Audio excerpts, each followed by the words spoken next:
Shalom jemaat yang dikasihi oleh Tuhan. Kita patut bersyukur kepada Tuhan kalau Dia masih memelihara hidup kita dan bahkan masih memberikan kesempatan untuk kita boleh terus beribadah dan menyembah kepada Tuhan. Mari kita akan fokus pada hari ini, kita beribadah dengan segenap hati kita. Saya mengundang jemaat bangkit berdiri, kita akan mengambil saat teduh dan mempersiapkan diri kita masuk ke di dalam ibadah pada hari ini.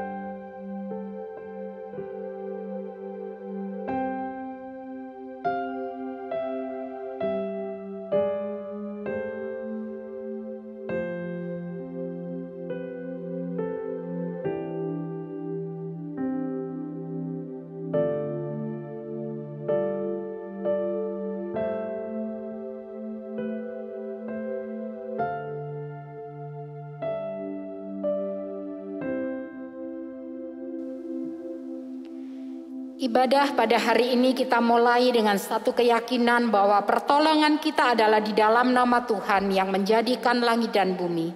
Kiranya kasih karunia dari Allah Bapa, Allah Anak dan Allah Roh Kudus menyertai ibadah ini dari awal sampai pada akhirnya. Amin.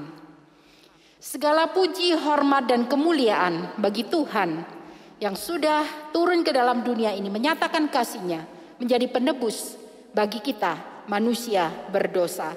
Marilah kita rindu untuk selalu mendengar firman-Nya dan taat kepadanya. Mulia bagi Allah.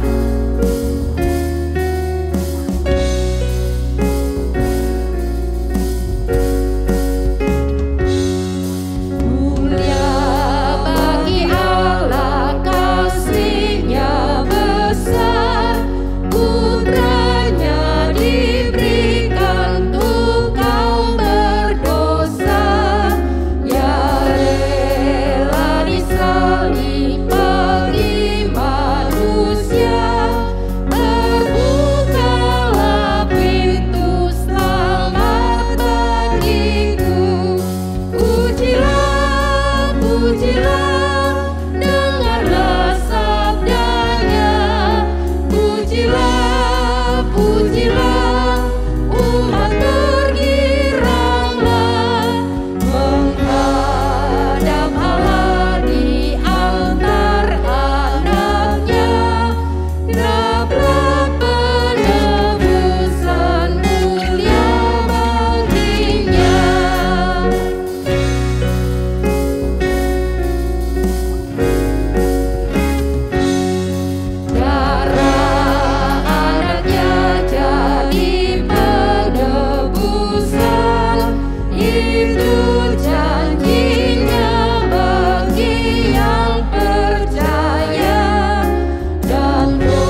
Biarlah kita bersorak-sorai untuk Tuhan, bersorak-sorak bagi gunung batu keselamatan kita.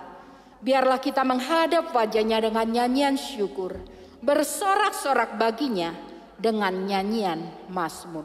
Mazmur pasal 95 ayat 1 dan 2. Jemaat dipersilahkan untuk duduk kembali. Bapak, Ibu, dan saudara yang dikasihi oleh Tuhan, di dalam kehidupan kita banyak mengalami masalah dan pergumulan. Dan kadang-kadang kita merasa tidak ada jalan di dalam hidup kita. Kita mungkin merasa putus asa. Tapi kita harus selalu percaya dan berharap kepada Tuhan. Dia yang senantiasa akan mengasihi kita, menuntun hidup kita. Dan Dia akan buka jalan bagi kita.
Di hadapan Tuhan yang mengasihi kita akan mengakui segala dosa kita.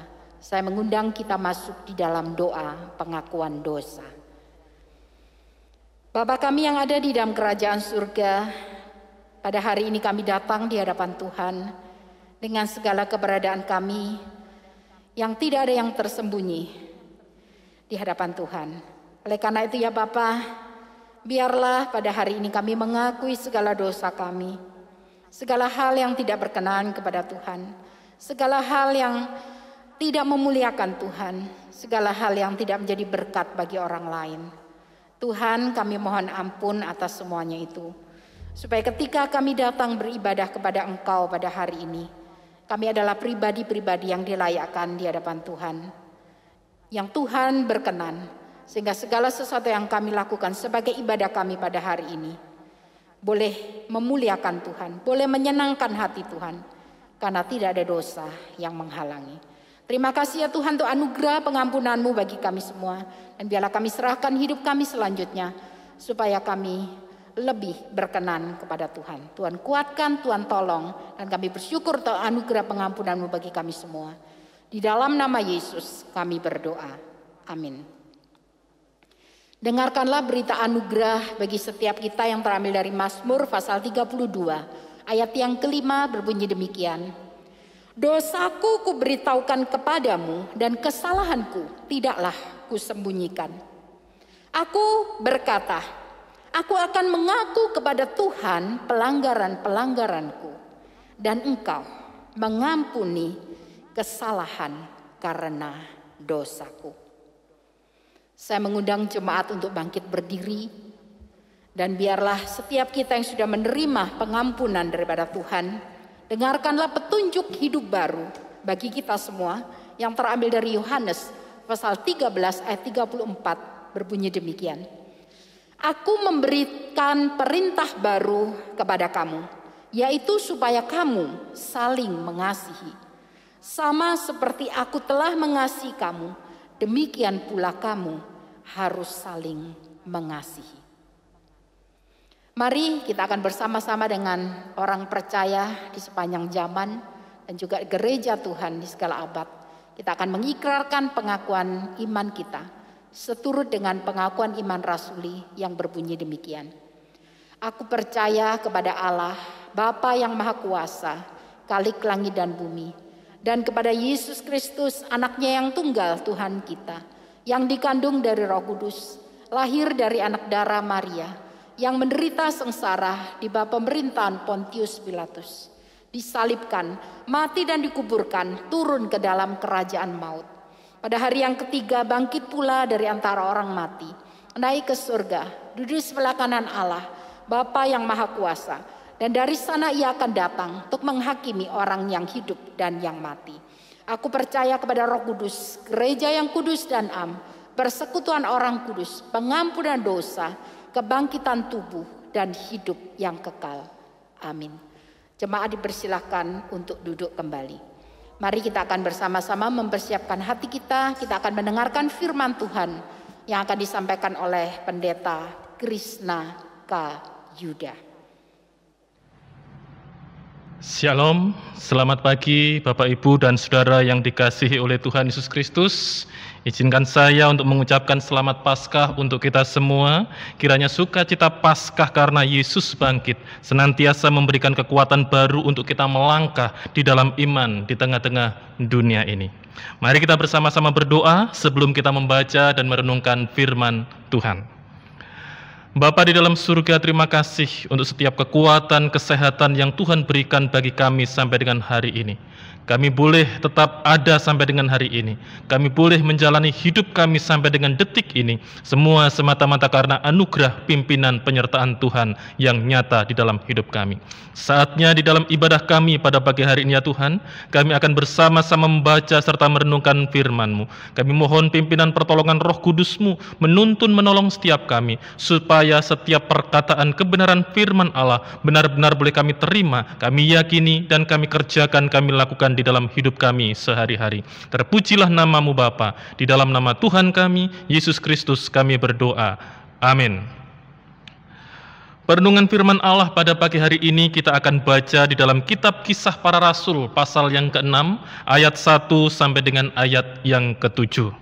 Kitab Kisah Para Rasul pasal 6 ayat 1 sampai 7, demikian bunyi firman Tuhan, 7 orang dipilih untuk melayani orang miskin. Pada masa itu, ketika jumlah murid makin bertambah, timbullah sungut-sungut di antara orang-orang Yahudi yang berbahasa Yunani terhadap orang-orang Ibrani, karena pembagian kepada janda-janda mereka diabaikan dalam pelayanan sehari-hari. Berhubung dengan hal itu, ke-12 rasul itu memanggil semua murid berkumpul dan berkata, "Kami tidak merasa puas, karena kami melalaikan firman Allah untuk melayani meja. Karena itu, saudara-saudara, pilihlah 7 orang dari antaramu yang terkenal baik dan yang penuh roh dan hikmat, supaya kami mengangkat mereka untuk tugas itu, dan supaya kami sendiri dapat memusatkan pikiran dalam doa dan pelayanan firman. Usul itu diterima baik oleh seluruh jemaat. Lalu mereka memilih Stefanus, seorang yang penuh iman dan Roh Kudus, dan Filipus, Prokorus, Nikanor, Timon, Parmenas, dan Nikolaus, seorang penganut agama Yahudi dari Antioquia. Mereka itu dihadapkan kepada para rasul-rasul. Lalu rasul-rasul itu pun berdoa dan meletakkan tangan di atas mereka. Firman Allah makin tersebar dan jumlah murid di Yerusalem makin bertambah banyak. Juga sejumlah besar imam menyerahkan diri dan percaya. Demikian firman Tuhan. Terus dan tetap berbahagia setiap kita yang boleh membaca, merenungkan, dan melakukan firman Allah. Bapak, Ibu, dan Saudara yang dikasihi oleh Tuhan Yesus Kristus, konflik dan kepura-puraan adalah permasalahan yang seringkali menjadi penghalang untuk pertumbuhan iman di dalam gereja Tuhan. Beberapa kali saya bertemu dengan orang-orang Kristen yang berpindah ke gereja lain, atau bahkan mereka sama sekali tidak ke gereja dengan sebuah alasan karena mereka tidak menemukan damai sejahtera di dalam ibadah, di dalam gereja yang pernah dia ikuti. Karena apa? Karena di dalam gereja itu terjadi konflik berkepanjangan, terjadi pertentangan berkepanjangan, terjadi permasalahan yang tidak ada ujung dan pangkalnya. Entah orang ini sebagai pelaku atau penonton dalam sebuah konflik di gereja itu. Namun ketiadaan damai oleh karena konflik yang berkepanjang itu menjadikan dia akhirnya pergi dari gereja atau persekutuan itu. Di sisi yang berbeda, Bapak, Ibu, dan Saudaraku, tidak sedikit ternyata orang Kristen yang terjebak di dalam lingkaran sandiwara rohani yang justru sering berujung kepada kekerdilan rohani karena sering kali mereka berperilaku saleh di dalam kehidupan kesehariannya, menunjukkan tanda-tanda kesalehan di dalam kehidupannya. Namun sesungguhnya kesalehan hidup itu ternyata ditujukan untuk menutupi atau menyembunyikan sesuatu yang salah. Saleh tapi salah. Bapak, Ibu, dan Saudaraku yang kasih oleh Tuhan Kristus, kepura-puraan seperti ini, ketiadaan kerohanian yang murni dan tulus dan sejati di hadapan Tuhan, seringkali juga akhirnya berujung kepada perpecahan di dalam gereja Tuhan. Entah itu konflik, entah itu kepura-puraan, kedua-duanya itu harus dibuang jauh-jauh dari persekutuan gereja Tuhan. Kalau kita tidak ingin gereja itu hancur. Bapak, Ibu, dan Saudaraku yang kasih oleh Tuhan, namun ketika kita membaca bagian firman Tuhan hari ini, kita menemukan bahwa riak-riak ancaman perpecahan ini pun sempat muncul ke permukaan dalam persekutuan jemaat mula-mula di Yerusalem melalui sikap sungut-sungut di kalangan orang-orang Yahudi yang berbahasa Yunani. Kalau kita perhatikan di dalam ayat 1 mengatakan pada masa itu ketika jumlah murid makin bertambah, maka timbullah sungut-sungut di antara orang-orang Yahudi yang berbahasa Yunani terhadap orang-orang Ibrani karena pembagian kepada janda-janda mereka diabaikan dalam pelayanan sehari-hari. Bapak, Ibu, dan Saudara, kalau kita memperhatikan bagian firman Tuhan ayat yang pertama ini, sungut-sungut itu bisa muncul karena apa? Yang pertama dikatakan karena jumlah murid itu semakin bertambah banyak.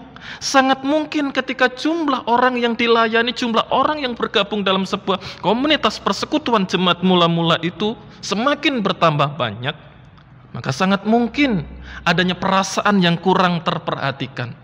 Sangat mungkin mulai timbul perasaan iri hati, mulai muncul perasaan, mulai timbul sikap yang merasa dianaktirikan dan lain sebagainya.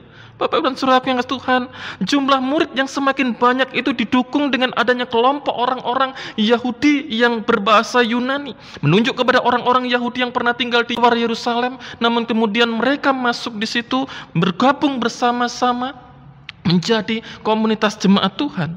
Dan kemudian kelompok yang kedua dikatakan sebagai orang-orang Ibrani, menunjuk kepada orang-orang Yahudi yang tetap tinggal di Yerusalem. Ya, Bapak, Ibu, dan Saudara yang kasih oleh Tuhan Kristus, tidak aneh jika kemudian muncul perasaan-perasaan untuk membela kepentingan akan kelompoknya. Melihat kelompok yang satu membandingkan dengan kelompoknya, kemudian mulai muncul perasaan tidak suka, mulai muncul perasaan iri hati, mulai muncul perasaan-perasaan yang tidak nyaman dan lain sebagainya. Entah itu benar atau entah itu salah, lalu berwujud kepada satu sikap perbuatan untuk lebih membela kelompoknya dibandingkan dengan kelompok yang lain. Lalu sungut-sungut itu juga bisa jadi muncul karena memang ada, Bapak, Ibu, dan Saudara, para janda yang terabaikan dalam pelayanan sehari-hari. Bapak Ibu dan Saudaraku yang Tuhan, keberadaan para janda yang menjadi sasaran pelayanan kasih itu benar ada. Tetapi apakah benar-benar ada janda-janda yang terabaikan? Bisa jadi iya, bisa jadi tidak. Permasalahannya semakin kompleks, permasalahannya semakin rumit. Ketika hari itu mulai muncul yang namanya sungut-sungut di kalangan orang-orang Yahudi yang berbahasa Yunani. Nah, Bapak Ibu dan Saudaraku, ketika sungut-sungut itu mulai berdengung, sesungguhnya hari itu komunitas jemaat mula-mula di Yerusalem sedang diperhadapkan kepada sebuah bahaya yang jauh lebih besar daripada sekedar tekanan dan ancaman dari orang-orang yang membenci Kristus yang selama ini sudah mereka alami mulai dari hari Pentakosta. Kesehatian, kebersamaan, kesediaan untuk saling menopang dan membangun, kerelaan untuk berbagi dengan sesama yang selama ini menjadi ciri kehidupan jemaat mula-mula dan sudah teruji ketika mereka menghadapi musuh dari luar yang sangat kelihatan dan jelas siapa mereka, bagaimana pola mereka dalam segala upaya menghancurkan persekutuan jemaat mula-mula itu. Hari itu diperhadapkan kepada sebuah permasalahan yang baru. Permasalahannya itu bukan dari luar. Tantangan itu bukan datang dari orang-orang yang membenci Kristus, bukan. Tantangan itu bukan datang dari orang-orang yang berusaha untuk menghalangi akan pertumbuhan iman mereka. Namun justru kitab Kisah Para Rasul pasal 6 ayat 1 ini membukakan mata kita dan mata murid bahwa sesungguhnya musuh itu dalam tanda kutip dan tantangan untuk membangun kesatuan itu ternyata juga bisa terjadi dari dalam diri mereka sendiri. Tantangan itu bisa terjadi, bisa muncul dari mana? Dari kelompok mereka sendiri, sesama orang-orang Kristen, sesama orang percaya yang mungkin merasa kurang terperhatikan, yang mungkin merasa tidak mendapatkan pelayanan yang layak, yang mungkin merasa bahwa hidupnya, keberadaan dalam persekutuannya tidak ada nilainya, tidak ada artinya, dan mungkin perasaan-perasaan yang lain. Bagaimana respon para rasul dan murid-murid yang lain ketika mereka mendengar sungut-sungut itu? Bapak Ibu dan Saudaraku, kalau kita membaca bagian firman Tuhan, sekali lagi kita dipertunjukkan kepada satu sikap yang sangat baik. Dalam situasi genting itu, untuk menjaga dan menghindarkan persekutuan umat Tuhan dari kesalahpahaman dan ketidakpuasan yang bisa berujung kepada konflik dan perpecahan. Maka para rasul dan murid-murid yang lain itu mengambil sebuah tindakan sederhana, yaitu mereka berkumpul dan kemudian mereka ngobrol. Mereka duduk bersama, mereka saling bicara dengan terbuka untuk menyelesaikan permasalahan itu supaya permasalahan itu tidak berlarut-larut. Bapak dan Saudara, apa yang menjadi hasil dari duduk bersama dan bicara terbuka seperti yang dilakukan oleh para rasul dan murid-murid yang lain? Ada 3 hasil setidaknya. Yang pertama, dengan duduk bersama dan bicara terbuka menjadikan para rasul dan murid-murid dan jemaat dapat mengidentifikasi setiap masalah itu dengan tepat. Mereka dapat menentukan bahwa inilah pokok permasalahan yang harus kita ambil jalan keluarnya. Yang menarik Bapak Ibu dan Saudara, dalam bacaan kita hari ini dimunculkan sebuah pengakuan dari para rasul yang menyatakan bahwa mereka tidak merasa puas karena mereka telah melalaikan firman Allah untuk melayani meja. Dari dialog itu, dari percakapan itu, ternyata sungut-sungut dari sebagian besar orang Yahudi berbahasa Yunani itu membuka sebuah fakta yang mengejutkan. Bagaimana para rasul selama ini juga merasa dalam tanda kutip keteteran dengan segala tugas dan tanggung jawab untuk melayani meja yang mereka emban. Sebagai pelayanan langsung, sebagai wujud dari kasih yang bersentuhan dengan kebutuhan hidup sehari-hari jemaat, seperti pembagian makanan, uang, dan lain sebagainya. Bapak Ibu dan Saudaraku yang kasih Tuhan, para rasul merasa dalam tanda kutip keteteran karena mereka harus melayani meja, namun di sisi yang berbeda, tugas dan panggilan utama untuk mengajar dan memberitakan firman Allah menjadi sedikit terabaikan. Padahal sesungguhnya para rasul memiliki tugas dan panggilan utama untuk mengajar dan memberitakan firman Allah, menyaksikan apa yang selama ini telah mereka terima, apa yang mereka dengar dari Yesus Kristus ketika mereka masih hidup bersama dengan Tuhan Yesus, kepada para murid yang lain, kepada para jemaat. Namun pelayanan firman, pelayanan doa, pengajaran, pemberitaan firman itu menjadi sedikit terabaikan oleh karena mereka disibukkan dengan pelayanan meja. Bapak Ibu dan Saudara, jika kita tercermati, masalah utama dalam persekutuan jemaat mula-mula itu ternyata bukanlah sungut-sungut yang terjadi di antara orang-orang Yahudi berbahasa Yunani.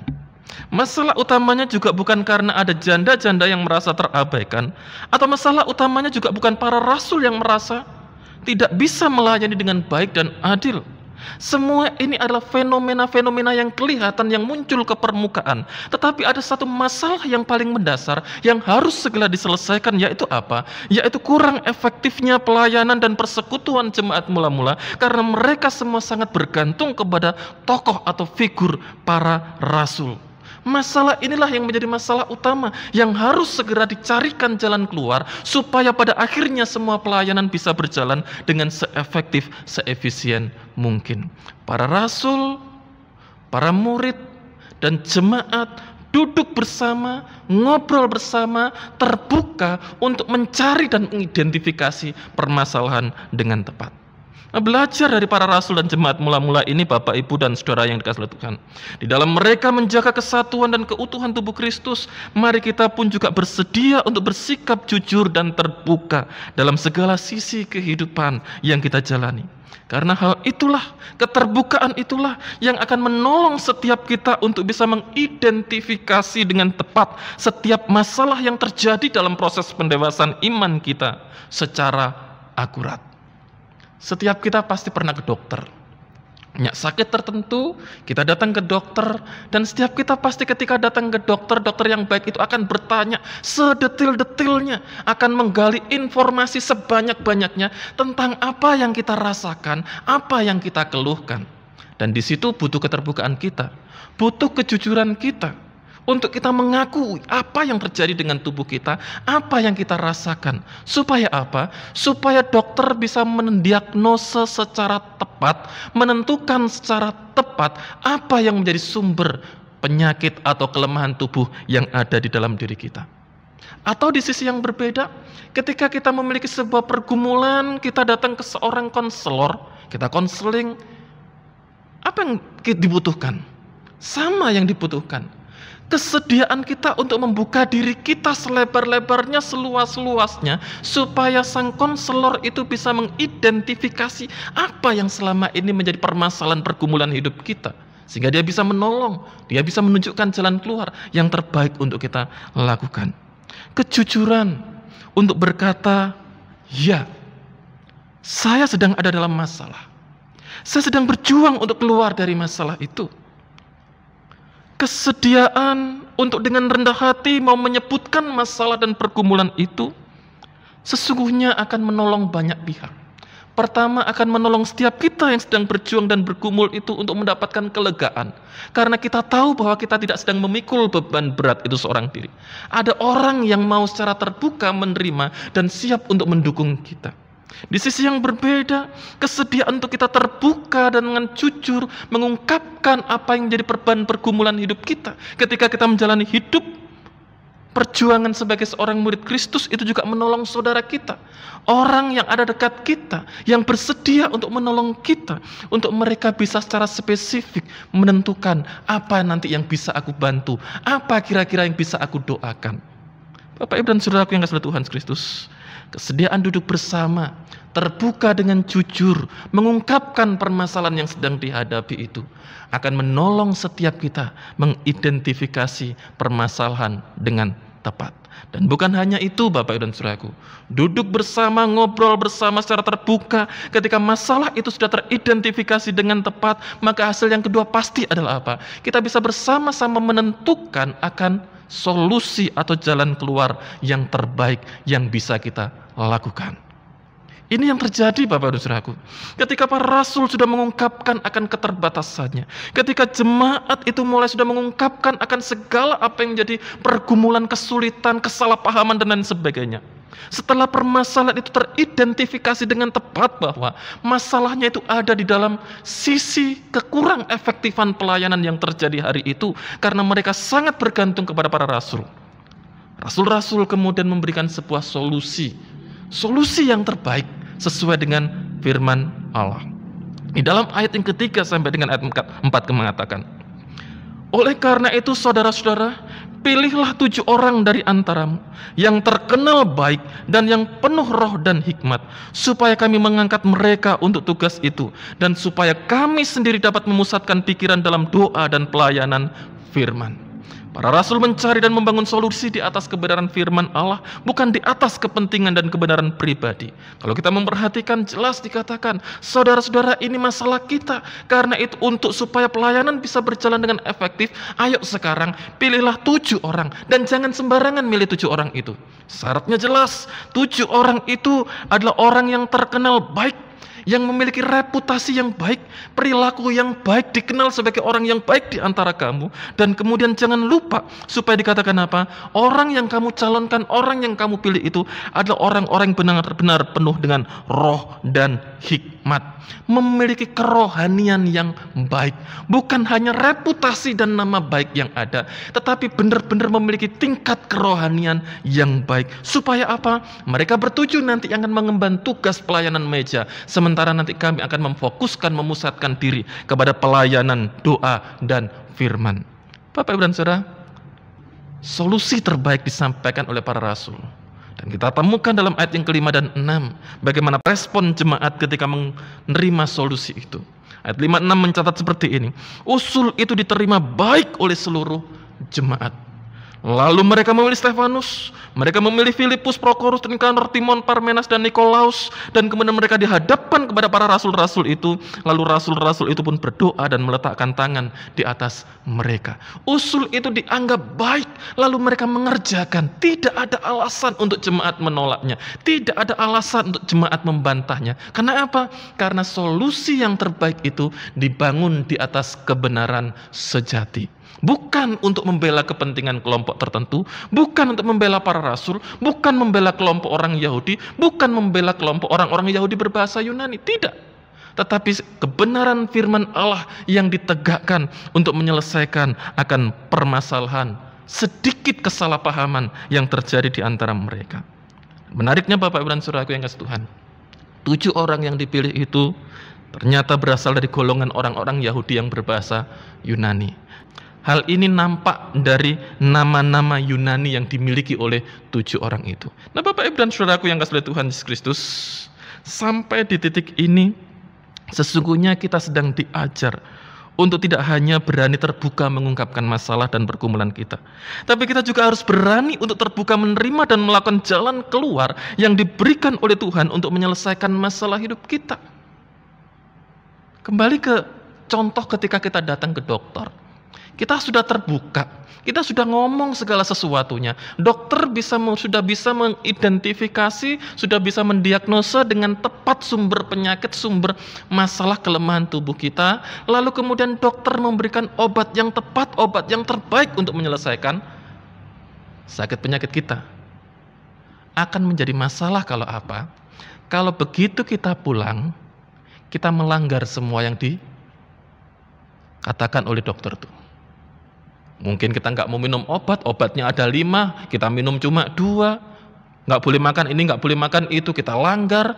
Bapak, Ibu, dan Saudaraku yang kasih Tuhan, solusi yang terbaik dari dokter itu membutuhkan keterbukaan kita, kerelaan kita untuk benar-benar meyakini dan kemudian melakukan semuanya tanpa terkecuali.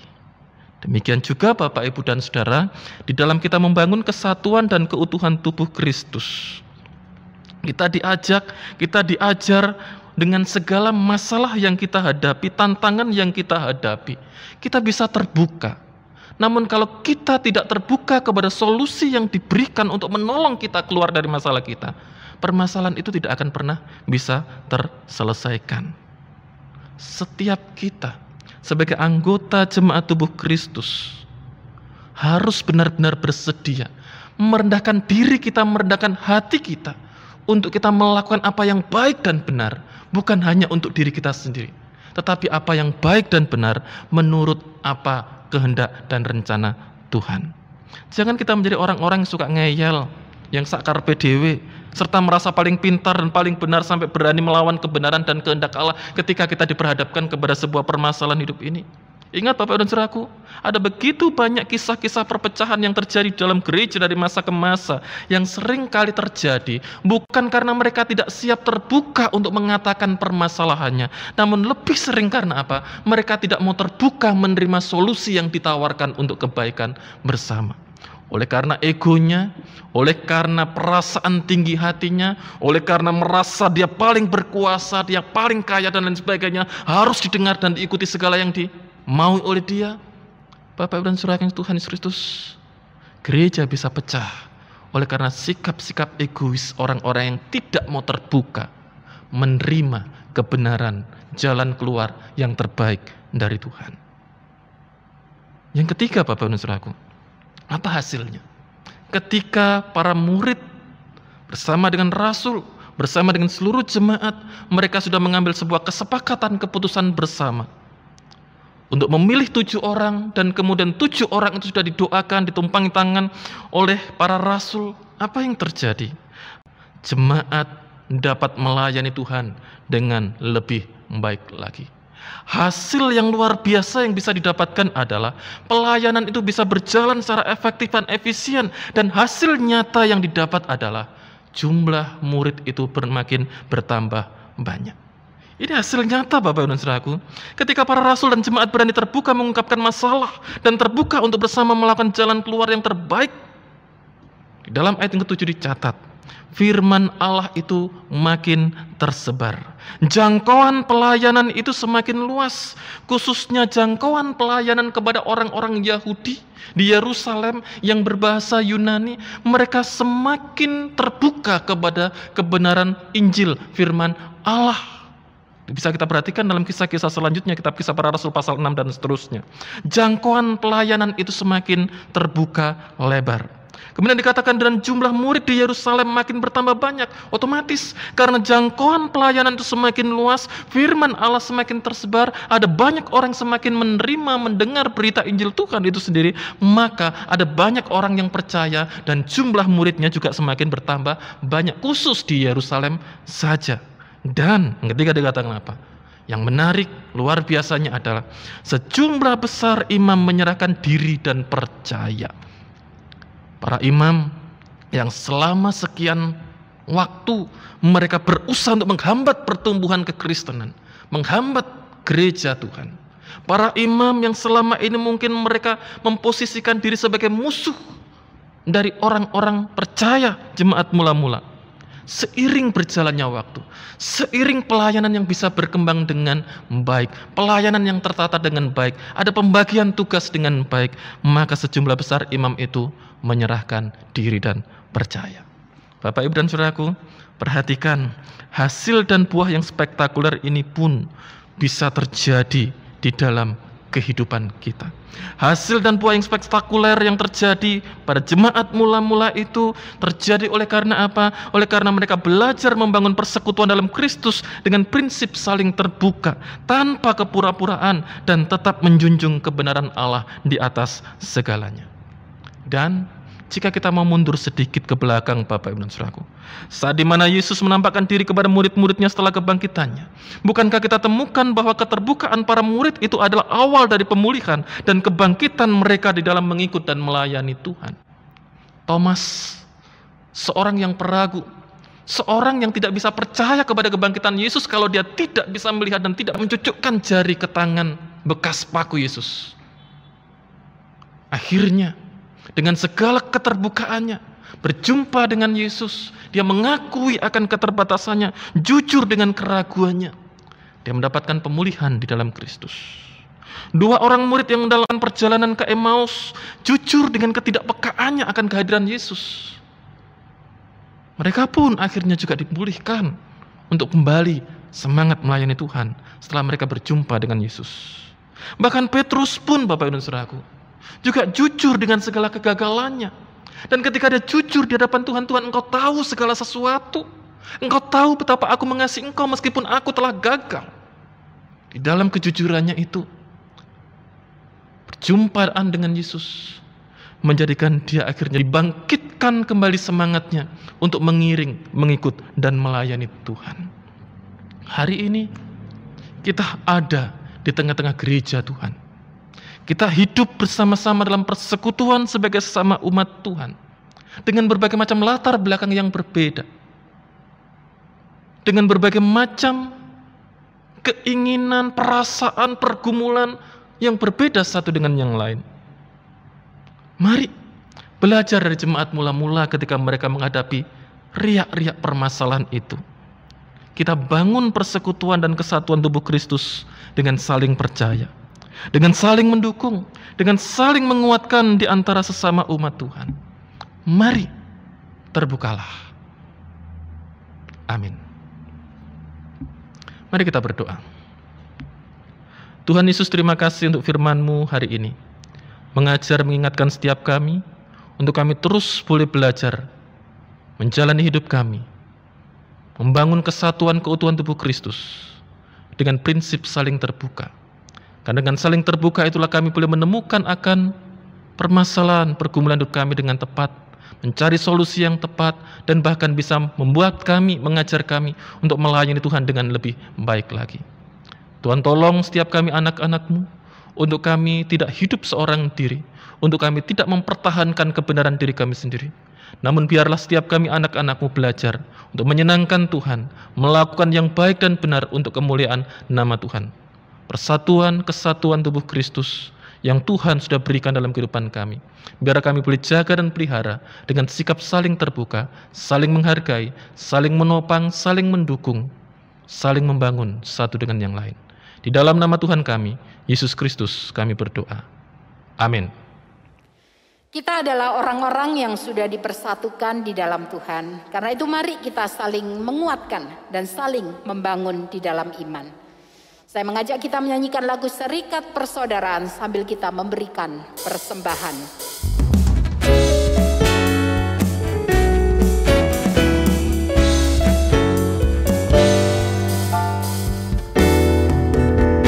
Serikat persaudaraan berdirilah teguh, sempurnakan persatuan di dalam Tuhanmu. Bersama-sama majulah dikuatkan iman, hidup damai sejahtera di dalam kasih-Nya.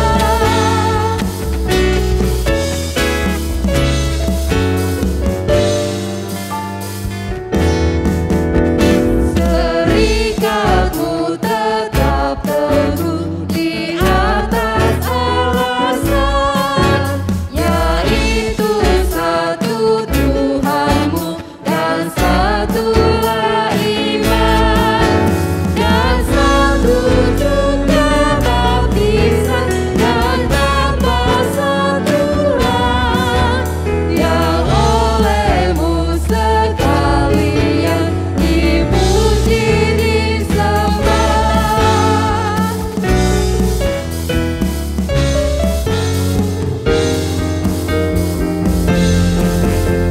Dan masing-masing kamu pun diberi anugerah, supaya kamu bertekun dan rajin bekerja. Hendaklah kau rendah hati, dengar pesan Tuhan, jemaah penurut firman-Nya, saling mengasihi.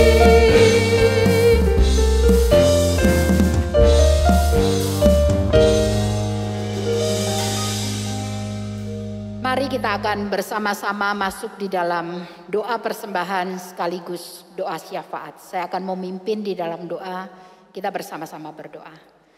Bapa kami yang ada di dalam kerajaan surga, kami mengucap syukur ya Tuhan untuk pemeliharaan dan cinta kasih Tuhan yang tidak pernah berhenti di dalam kehidupan kami.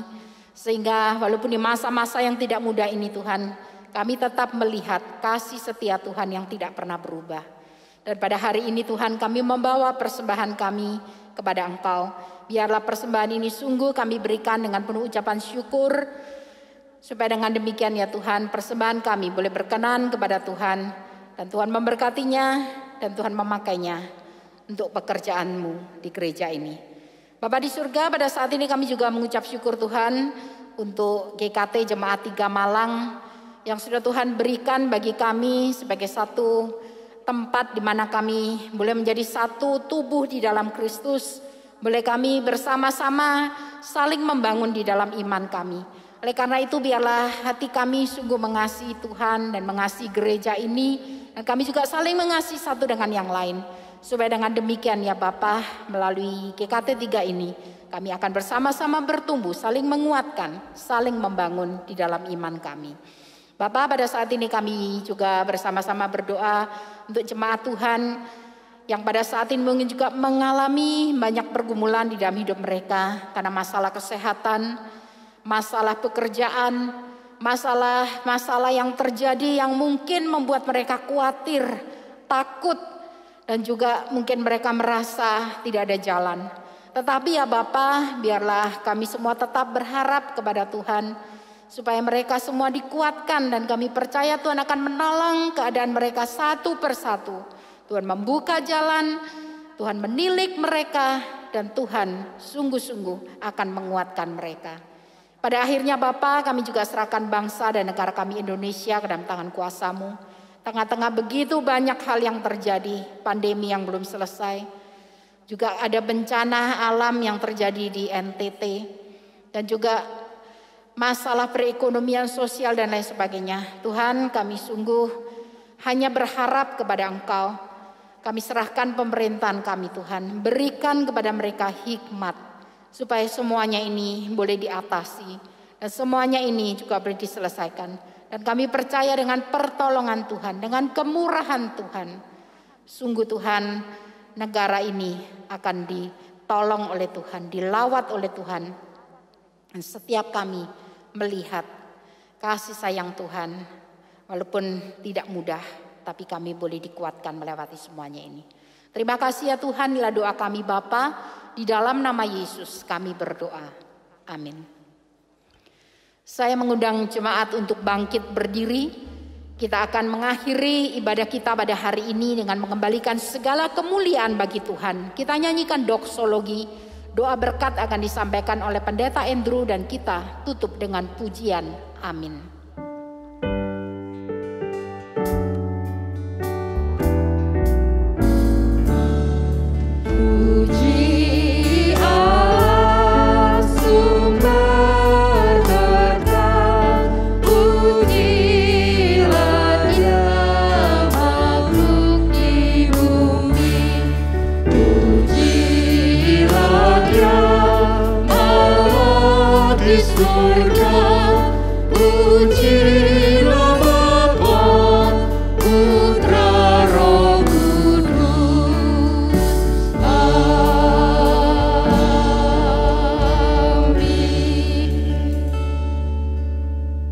Jemaat dikasihi oleh Tuhan, arahkanlah hatimu kepadanya dan terimalah berkat Tuhan. Kiranya kasih karunia dan damai sejahtera dari Allah Bapa kita, kasih sayang dari Tuhan kita Yesus Kristus yang tidak pernah berubah, penghiburan, kekuatan, dan penyertaan dari Allah Roh Kudus, kiranya memampukan engkau untuk hidup dalam keterbukaan bagi sesamamu, memuliakan Tuhan dan jadi berkat bagi semua orang, mulai saat ini sampai selama-lamanya. Amin.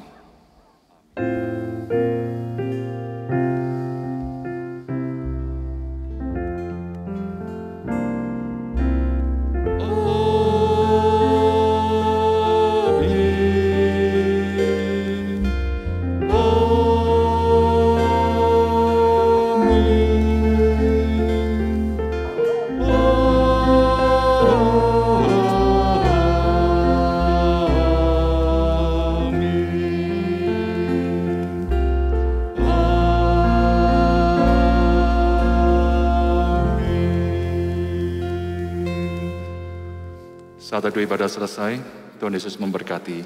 Selamat hidup dalam keterbukaan bagi yang lain.